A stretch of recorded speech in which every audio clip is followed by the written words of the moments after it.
குஜராத்தில் நடைபெற்ற ஒரு நிகழ்வில் குஜராத்தி மொழியில் பேசாமல் இந்தியில் பேசியதற்காக அங்குள்ள மக்களிடம் பிரதமர் நரேந்திர மோடி மன்னிப்பு கேட்டுள்ளார். இந்த செய்தி வெளியானதை தொடர்ந்து வடமாநில மக்களுக்கு மொழிக்காக காட்டப்படும் மரியாதை ஏன் தமிழகத்தில் தமிழர்களுக்கு காட்டப்படுவதில்லை? ஏன் பாஜக அரசின் திட்டங்கள் தமிழகத்தில் திணிப்பதற்கான செயல்களை ஒன்றிய பாஜக அரசு தொடர்ந்து செயல்படுத்துகிறது என்ற கேள்வியை எழுப்புகிறது. இந்த நிகழ்வை தொடர்ந்து இதற்கு கண்டனம் தெரிவிக்கும் விதமாக தமிழக வாழ்வுரிமை கட்சியின் தலைவர் தி. வேல்முருகன் அவர்கள் அறிக்கை ஒன்றை வெளியிட்டுள்ளார். அதில் இந்திய பெருநிலத்தில் வாழும் அனைத்து மொழிவழி தேசிய இனங்களையும் மதியுங்கள்.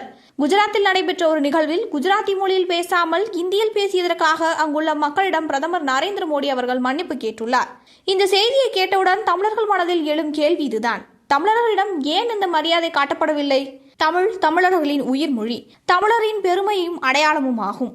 ஆனால் கல்வி, வேலைவாய்ப்பு, போட்டித் தேர்வு, நிர்வாகம் என்று எங்கு பார்த்தாலும் ஒன்றிய அரசால் இந்தி திணிக்கப்படும் சூழல் திட்டமிட்டு உருவாக்கப்படுகிறது. குஜராத்தில் மாநில மக்களிடம் மொழியின் மரியாதைக்காக மன்னிப்பு கேட்கிற பிரதமர் இந்திய பெருநிலத்தில் வாழும் பல்வேறு மொழிவழி தேசிய இனங்களையும் மொழிகளையும் உணர்வுகளையும் வாழ்வுரிமைகளையும் கூட அவ்வாறே மதித்து நடக்க வேண்டும் என்று தமிழக வாழ்வுரிமை கட்சி வலியுறுத்துகிறது.